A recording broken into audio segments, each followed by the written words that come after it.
तुम्ही तुमच्या घरामध्ये बसल्या बसल्या तुमची ई-के-वाय-सी झाली आहे की नाही ते चेक करू शकता. कशा प्रकारे चेक करायचं आहे आणि कित्येक महिलांची ई-के-वाय-सी झालेली आहे पण त्यांना माहीत नाही. तर तुम्ही जेव्हा ई-के-वाय-सी करायला जाशाल तेव्हा एक अशा प्रकारे मेसेज येतोय. तर व्हिडिओ एंडपर्यंत बघा, स्किप करू नका, प्रत्येक लाडक्या बहिणींपर्यंत पोचवा आणि जास्तीत जास्त शेअर करत राहा. तर तुम्हाला लाईव्ह बघायला भेटणार आहे. तर व्हिडिओ एंडपर्यंत बघत राहा. तर लाडक्या बहिणींनो, लाडक्या ताईंनो, सरकारी योजना या चॅनलवर स्वागत आहे. तर लाडक्या बहिणींनो, तुम्ही घरी बसल्या बसल्या तुमची ई-के-वाय-सी झाली आहे की नाही ती चेक करू शकता. तर महाराष्ट्राचे जे साईट आहे ladkibahn.maharashtra.government.in या साईटवर जायचं आहे. गुगलवर सर्च करा आणि ह्या साईटवर जावा आणि ती साईट ओपन करा. ओपन झाल्यावर तुम्हाला एक ऑरेंज कलरचा जे लाडकी बहीण योजना अशा प्रकारे फॉर्म ओपन होईल. अशा प्रकारे तुम्हाला फॉर्म बघायला मिळतील. तिथे लिहिलेलं आहे, मुख्यमंत्री माझी लाडकी बहीण योजनेत लाभार्थी ई-के-वाय-सी प्रक्रिया पूर्ण करण्यासाठी इथे क्लिक करा. आता इथे तुम्ही क्लिक केल्यावर तुमच्याजवळ सर्वात अगोदर आधार कार्ड पाहिजे आणि आधार कार्ड कोणत्या मोबाईल संख्ये लिंक आहे तो मोबाईल जवळ ठेवा, कारण OTP वगैरे येईल, तो OTP टाकायचा असतोय.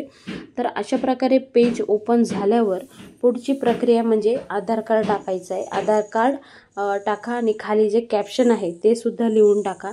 आता अशा प्रकारे मी तुम्हाला सांगितले बघा, इथे वरती बघू शकता की आधार कार्ड नंबर टाकायचा आहे.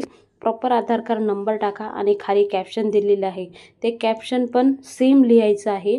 त्यानंतर मी सहमत आहे, खाली लास्ट ऑप्शन बघा तुम्ही, मी सहमत आहे, त्याच्यावर क्लिक करा साईडला आणि त्यानंतर ओके करून द्या. आता तुमची जर ई-के-वाय-सी झालेली असेल तर तुम्हाला अशा प्रकारे एक मेसेज येईल. आता तुमची जर ई-के-वाय-सी पूर्ण झालेली असेल तर तुम्हाला एक अशा प्रकारे एक नोटिफिकेशन येत आहे. तुमच्या स्क्रीनवर बघू शकता की ई-के-वाय-सी प्रक्रिया पूर्ण झालेली आहे असा मेसेज आला ना, तर त्या महिलांनी समजायचं आहे की तुमची ई-के-वाय-सी पूर्ण झालेली आहे. आता प्रत्येक महिलांनी घरी बसल्या बसल्या तुम्ही चेक करू शकता तुमची ई-के-वाय-सी झालेली आहे की नाही.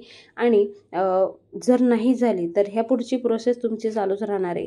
त्यानंतर नवऱ्याचं आधार कार्ड आणि नवऱ्याचा आधार कार्ड नंबर कोणत्या मोबाईल संख्ये लिंक आहे त्याच्यावर OTP येईल, तो OTP टाकायचा आहे.